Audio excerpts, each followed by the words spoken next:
ಎಲ್ಲರಿಗೂ ನಮಸ್ಕಾರ ಸ್ನೇಹಿತರೆ. ಜಸ್ಟ್ ಫಾರ್ ಲೈಫ್ ಚಾನಲ್ಗೆ ಸ್ವಾಗತ. ಸ್ನೇಹಿತರೆ, ರಾವಣನು ಯಾರು ಎಂದು ನಿಮ್ಮನ್ನು ಪ್ರಶ್ನಿಸಿದರೆ ಇದು ಬಹಳ ಸುಲಭದ ಉತ್ತರವೆಂದು ಹೇಳಲಾಗುತ್ತದೆ. ಅಸಲಿಗೆ ನಾವು ಚಿಕ್ಕವರಿದ್ದಾಗಿನಿಂದಲೂ ಸಹ ರಾವಣನೆಂದರೆ ವಿಲನ್ ಎನ್ನುವ ಮಾತುಗಳನ್ನು ಕೇಳುತ್ತಲೇ ಬಂದಿದ್ದೇವೆ. ರಾವಣನ ಬಗ್ಗೆ ಎಲ್ಲವೂ ಕೆಟ್ಟದ್ದಾಗಿಯೇ ಕೇಳುತ್ತಲೇ ಬಂದಿದ್ದೇವೆ. ರಾವಣನ ಬಗ್ಗೆ ನೆಗೆಟಿವ್ ವಿಷಯ ಕೇಳಿದ ಮೇಲೆ ವಿಲನ್ ಎಂದುಕೊಳ್ಳುತ್ತೇವೆ. ಆದರೆ ರಾವಣ ತುಂಬ ಬುದ್ಧಿವಂತನಾಗಿದ್ದನು. ರಾವಣನು ರಾಮನಿಗೋಸ್ಕರ ಯಜ್ಞವನ್ನು ಮಾಡಿದನು ಎನ್ನುವ ವಿಷಯ ನಿಮಗೆ ಗೊತ್ತಾ? ರಾವಣನು ಒಂದು ಸಾರಿ ಕೋಪದಲ್ಲಿ ಶನಿದೇವನನ್ನೇ ಬಂಧಿಸಿದರು ಎನ್ನುವ ವಿಷಯ ನಿಮಗೆ ಗೊತ್ತಾ? ರಾವಣನಿಗೆ ಸಂಬಂಧಿಸಿದಂಥ ಕಥೆಗಳು ಅನೇಕ ಇವೆ.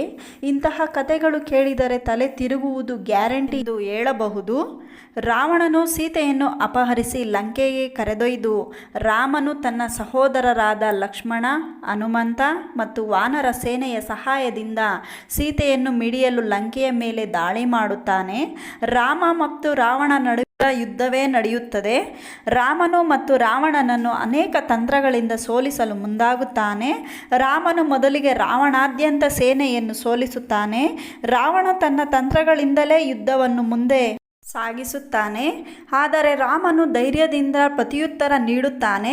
ಯುದ್ಧದಲ್ಲಿ ರಾಮನು ರಾವಣನ ಎಲ್ಲ ತಲೆಗಳನ್ನು ನಾಶ ಮಾಡುತ್ತಿದ್ದರೂ ಅವನು ತಕ್ಷಣ ಮತ್ತೆ ಜೀವಿಸುತ್ತಿದ್ದನು. ಇದರಿಂದ ರಾಮನು ಸ್ವಲ್ಪ ಸಮಯ ಸಿಕ್ಕಾಕುತ್ತಾನೆ. ರಾವಣನು ಮತ್ತೆ ಜೀವಿಸುತ್ತಿರುವುದಕ್ಕೆ ಏನು ಕಾರಣ ಇರಬಹುದು ಎಂದು ತಲೆಕೆಡಿಸಿಕೊಳ್ಳುತ್ತಾನೆ. ಆಗ ರಾವಣನ ಸಹೋದರನಾದ ವಿಭೀಷಣನು ರಾಮನಿಗೆ ರಾವಣನ ರಹಸ್ಯ ತಿಳಿಸುತ್ತಾನೆ. ಅದು ಏನೆಂದರೆ, ರಾವಣನ ಹೃದಯದಲ್ಲಿ ಅಮೃತ ಧಾರೆಯೇ ಇದೆ. ಅವನನ್ನು ಕೊಲ್ಲಬೇಕಾದರೆ ನೇರವಾಗಿ ಹೃದಯವನ್ನು ಬೋಧಿಸಿ ನಾಶ ಮಾಡಬೇಕು ಎಂದು ವಿಭೀಷಣನು ಗುಟ್ಟಾಗಿ ರಾಮನಿಗೆ ತಿಳಿಸುತ್ತಾನೆ. ಆಗ ರಾಮನು ತನ್ನ ಬಲವಾದ ಅಸ್ತ್ರವಾದ ಬ್ರಹ್ಮಾಸ್ತ್ರವನ್ನು ಬಳಸುತ್ತಾನೆ. ಬ್ರಹ್ಮಾಸ್ತ್ರದಿಂದ ಹೃದಯವನ್ನು ಗುರಿಯಾಗಿ ಎಸೆದು ರಾವಣನನ್ನು ಕೊಲ್ಲುತ್ತಾನೆ. ರಾವಣನು ಕೊನೆ ಕ್ಷಣದಲ್ಲಿ ತನ್ನ ದೋಷಗಳನ್ನು ಅರಿಯುತ್ತಾನೆ ಮತ್ತು ರಾಮನನ್ನು ಸತ್ಯ ಧರ್ಮದ ಪ್ರತಿರೂಪನೆಂದು ಒಪ್ಪಿಕೊಳ್ಳುತ್ತಾನೆ. ರಾವಣನು ಮರಣ ಹೊಂದುತ್ತಾ ಇರಬೇಕಾದರೆ, ನನ್ನ ಅಹಂಕಾರದಿಂದಲೇ ನನ್ನ ಅಂತ್ಯ ಆಯಿತು, ಧರ್ಮದ ಮೇಲೆ ಅಧರ್ಮದ ಪರಾಜಯವಾಗಿದೆ, ವಿಶ್ವಕ್ಕೆ ಸತ್ಯ, ನೀತಿ ಮತ್ತು ಧರ್ಮದ ಮಹತ್ವವನ್ನು ಬೋಧಿಸುತ್ತದೆ ಎಂದು ರಾವಣನು ತಿಳಿಸುತ್ತಾನೆ. ಒಬ್ಬ ಮನುಷ್ಯನಲ್ಲಿ ಒಳ್ಳೆಯದ್ದು ಹಾಗೂ ಕೆಟ್ಟದ್ದು ಎರಡೂ ಇರುತ್ತದೆ. ಇದಕ್ಕೆ ಸಾಕ್ಷಿಯಾಗಿ ರಾವಣಾಸುರನು ನಿಲ್ಲುತ್ತಾನೆ. ಎಂತಹ ಶಕ್ತಿ ಸಾಮರ್ಥ್ಯಗಳನ್ನು ಹೊಂದಿದ್ದರೂ ಸಹ ರಾವಣನನ್ನು ತನ್ನ ಪ್ರಾಣವನ್ನು ರಕ್ಷಿಸಿಕೊಳ್ಳಲು ಆಗಲೇ ಇಲ್ಲ. ಇನ್ನು ನಾವಾದರೆ ಸಾಮಾನ್ಯ ಪ್ರಜೆಗಳಲ್ಲವೇ? ಆದರೂ ಪರವಾಗಿಲ್ಲ, ರಾವಣನ ಕೆಟ್ಟದ್ದನ್ನೆಲ್ಲ ಬಿಟ್ಟು ಆತನಲ್ಲಿರುವಂತಹ ಒಳ್ಳೆಯ ಗುಣಗಳನ್ನು ಸ್ವೀಕರಿಸಬಹುದು.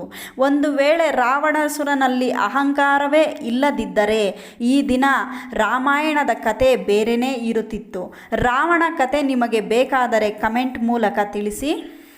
ಮತ್ತಷ್ಟು ವಿಡಿಯೋಗಾಗಿ ಕಮೆಂಟ್ ಮಾಡಿ, ಶೇರ್ ಮಾಡಿ, ಹಾಗೆ ಸಬ್ಸ್ಕ್ರೈಬ್ ಮಾಡಿಕೊಳ್ಳುವುದರ ಮೂಲಕ ನಮ್ಮನ್ನು ಪ್ರೋತ್ಸಾಹಿಸಿ. ಇಲ್ಲಿವರೆಗೂ ವಿಡಿಯೋ ನೋಡಿದ್ದಕ್ಕೆ ಧನ್ಯವಾದಗಳು ಸ್ನೇಹಿತರೆ.